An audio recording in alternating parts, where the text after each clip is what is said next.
आज हम अब पढ़ेंगे गीता अध्याय 14 का 20वां पढ़ना है। 19 तक हमने कल पढ़ ली, व्याख्या पढ़ ली थी, परंतु 19 को दोबारा से पढ़ लेते हैं। 19 दोबारा पढ़ने से जो लोग भी देखते हैं सुनते हैं उनको ये याद आ जाएगा कि हाँ यहाँ तक हमने कल सुना था। तो 19वां की व्याख्या हम दोबारा से पढ़ते हैं। अध्याय 14 19वें से दोबारा पढ़ते हैं। 20 तक पढ़ लिया था, लेकिन एक दोबारा से पढ़ने से हमें याद आ जाता है कि हाँ यहाँ तक हमने सुना था, पढ़ा था। जिस समय दृष्टा तीनों गुणों के अतिरिक्त अन्य किसी को करता नहीं देखता है और तीनों गुणों से अत्यंत परे सच्चिदानंदन स्वरूप मुझ परमात्मा को तत्व से जानता है, उस समय वो मेरे स्वभाव को प्राप्त होता है। ये पुरुष शरीर की उत्पत्ति के कारण रूप इन तीनों को उल्लंघन करने, जन्म मृत्यु वृद्धावस्था और सब प्रकार के दुखों से मुक्त हुआ परमानंद को प्राप्त होता है।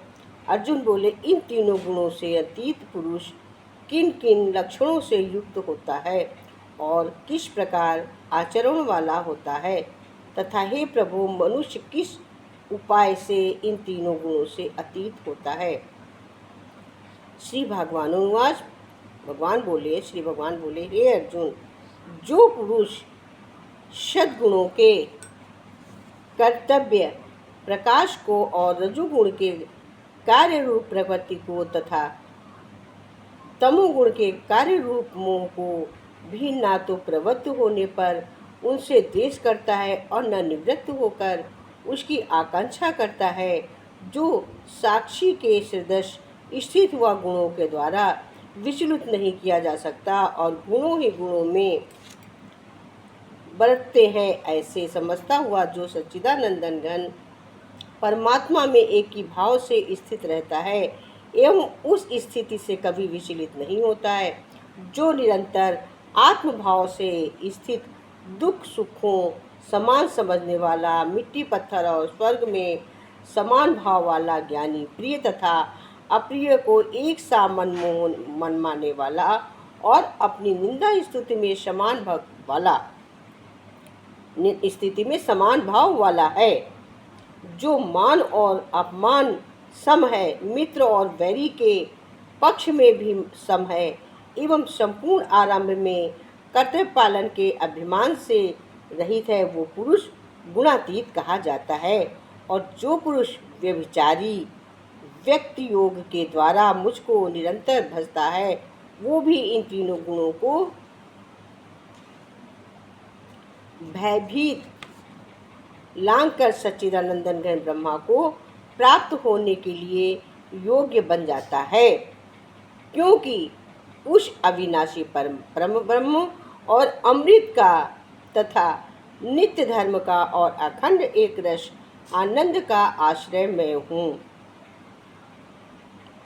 तद्दितश्री भगवती ताशु पियासु ब्रह्म विद्यायं योग शास्त्रे श्री कृष्ण संवादे युग यविभाग्यो न नाम चतुर्दशो अध्याय समाप्त। 14वां अध्याय समाप्त हो गया। 27 तक थे तो 19 से पढ़ा, अब आज ये समाप्त हो गया। अब हम इसकी व्याख्या बोलेंगे, इसको भाव बोलेंगे, इसकी अपने समझने के लिए इसका अर्थ बोलेंगे। तो भगवान कहते हैं कि बुद्धि, अहंकार और मन तथा 5 ज्ञानेंद्रियां, 5 कामेंद्रियां, 5 इंद्रियों के विषय, इस प्रकार इन 23 तत्वों का पिंड रूप ये स्थूल शरीर प्रकृति से उत्पन्न होने वाले गुणों का ही कार्य है। इसलिए इन तीनों गुणों को इसी की उत्पत्ति का कारण कहा है। अतः अंतःकरण और इंद्रियों में आलस्य का अभाव होकर जो एक प्रकार की चेतना होती है, उसका नाम प्रकाश है। निद्रा और आलस्य आदि की बहुतायत से अंतःकरण और इंद्रियों में चेतना शक्ति के लय होने का यहाँ मोह नाम से जाना जाता है। जो पुरुष एक सच्चिदानंदन घन परमात्मा में ही नित्य एक ही भाव से स्थित हुआ इस त्रिगुणधारी माया के प्रपंच रूप संसार से सर्वथा अतीत हो गया है, उस गुणातीत पुरुष के अभिमान रहित अंतःकरण से तीनों गुणों के कार्य रूप प्रकाश, प्रवृत्ति और मोहादि वृत्तियों के प्रकट होने और न होने पर किसी काल में भी इच्छा, द्वेष और विकार नहीं होते हैं। यही उसके गुणों से अतीत होने के प्रधान लक्षण हैं। त्रिगुणमयी माया से उत्पन्न हुए अंतःकरण के सहित इंद्रियों का अपने अपने विषयों में विचार करना ही गुणों का गुणों में बरतना है। केवल एक सर्वशक्तिमान परमेश्वर वासुदेव भगवान को ही अपना स्वामी मानता हुआ स्वार्थ और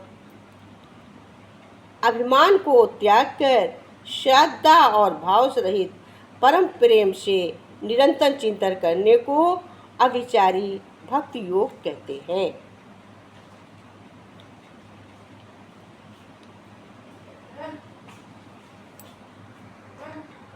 तथा भगवान ने कहा कि क्षेत्र को जड़ विकारी, क्षणिक और नाशवान तथा क्षेत्र को नित्य चेतन विकारी और अविनाशी जानता ही उनके भेद को जानना है।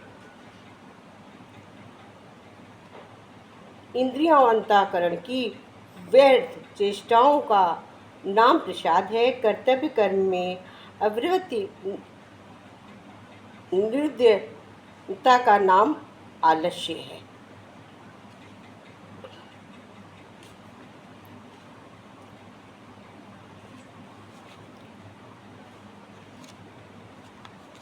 बुद्धि, अहंकार और मन तथा 5 ज्ञानेंद्रियां, 5 कामेंद्रियां, 5 मूल तत्व इंद्रिय के विषय हैं।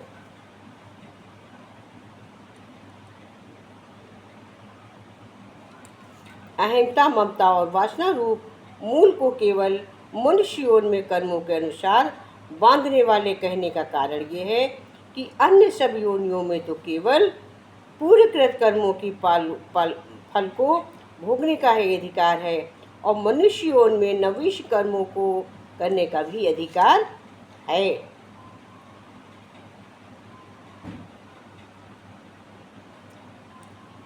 ब्रह्मलोककृत के भोग क्षणिक और नाशवान है, ऐसा समझकर इस संसार के समस्त विषय भोग में सत्ता, सुख प्राप्ति और रमणीयता का ना वासना ही दृढ़ वैराग्य रूप शास्त्र है। स्वथावर जगमग रूप या मंत्र का संसार के चिंतन का तथा आदिकाल से आज्ञा के द्वारा दृढ़ हुई अहंता, ममता और वासना रूप मूलों का त्याग करना ही संसार वृक्ष का अवतरण है, मूलों के सहित काटना है। परम धाम का अर्थ गीता में जगह जगह समझाते हैं कि हे ईश्वर, उपदेश देते हैं कि परम धाम तो केवल और केवल कृष्ण की स्तुति में ही है। जैसे विभाग रहित स्थित हुआ जो महाकाश घटों में पृथक पृथक को भली भांति प्रतीत होता है, वैसे ही सब भूतों में एक ही रूप से स्थिर हुआ है भी परमात्मा पृथक पृथक की भांति प्रतीत होता है। इसी से देह में स्थित जीवात्मा को भगवान ने अपना सनातन अंश कहा है।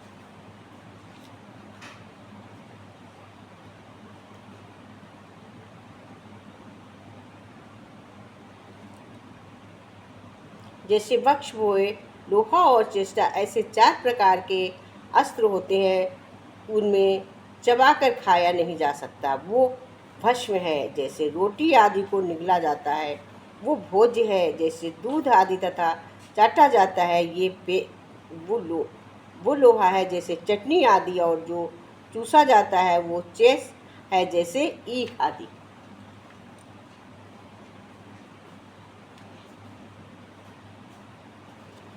विचारों के द्वारा बुद्धि में रहने वाले संज्ञेय, संशय, विषय योग आदि दोषों को हटाने का नाम अपोहन है।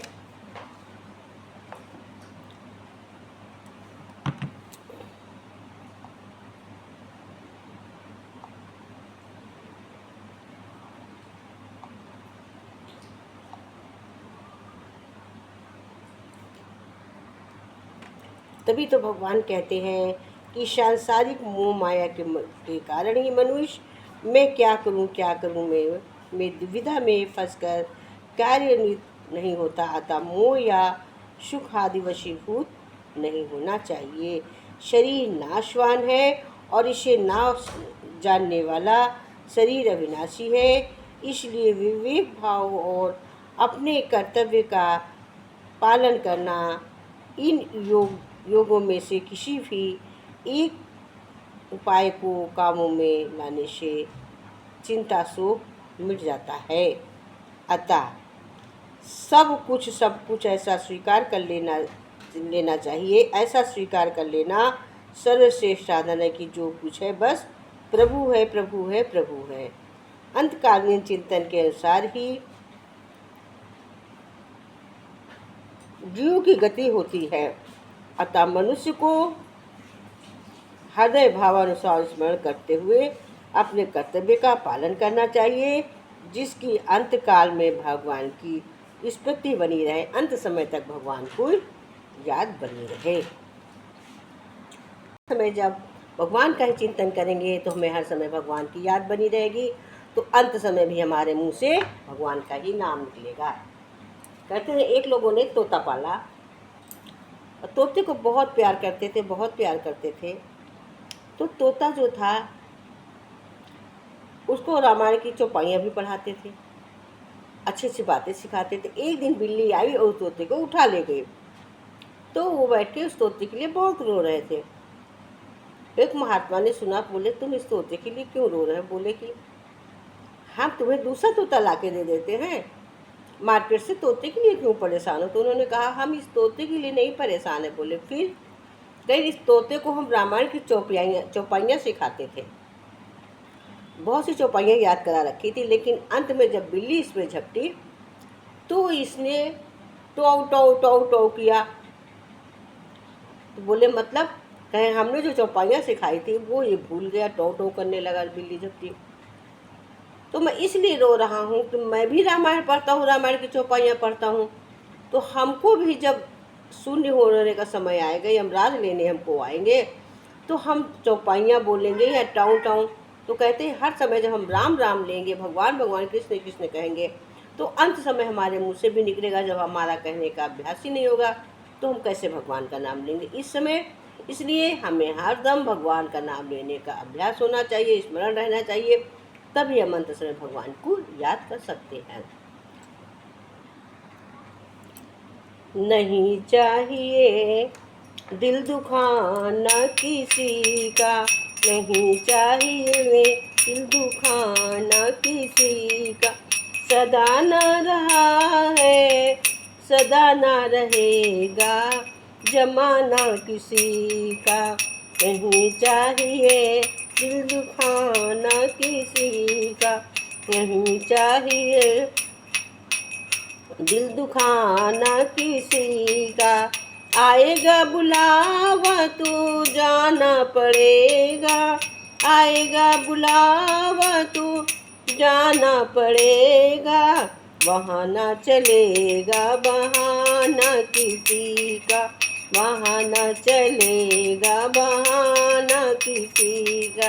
नहीं चाहिए दिल दुखाना किसी का, नहीं चाहिए दिल दुखा न किसी का, सदा न रहा है सदा न रहेगा जमाना किसी का, सदा न रहा है सदा न रहेगा जमाना किसी का। नहीं चाहिए दिल दुखाना किसी का, शोहरत तुम्हारी रह जाएगी, ये शोहरत तुम्हारी वो आ जाएगी, ये दौलत यहीं पर रह जाएगी, ये शोहरत तुम्हारी रह जाएगी, ये दौलत यहीं पर रह जाएगी, ये नहीं साथ जाता खजाना किसी का, नहीं साथ जाता खजाना किसी का नहीं चाहिए, दिल दुखाना किसी का नहीं चाहिए, दिल दुखाना किसी का। पहले तो तुम अपने आप को संभालो, पहले तो तुम अपने आप को संभालो, कभी नहीं बुराई औरों की निकालो, पहले तो तुम अपने आप को संभालो, कभी नहीं बुराई औरों की निकालो। बुरा ना बुरा है जग को बताना, बुरा है जग को बताना, किसी का नहीं है दिल ये दुखाना नहीं चाहिए, दिल ये दुखाना नहीं चाहिए, दिल ये दुखाना। दुनिया का गुलेशन सदा ही रहेगा, दुनिया का गुलेशन सदा ही रहेगा, यो जहाँ पे लगा है वहीं पे रहेगा, ये जहाँ तो लगा है वहीं पे रहेगा। आना किसी का ना जग में है जाना, आना किसी का ना जाना है जग से नहीं चाहिए, दिल दुखाना किसी का चाहिए, दिल दुखाना किसी का। सदा ना रहा है सदा ना रहेगा, जमाना किसी का नहीं चाहिए, दिल दुखाना किसी का नहीं चाहिए, दिल दुखाना किसी का। सदा ना रहा है सदा ना रहेगा, जमाना किसी का नहीं चाहिए, दिल दुखाना किसी का। गीता भगवान की जय। हरि ओम तस्सत्, हरि ओम तस्सत्।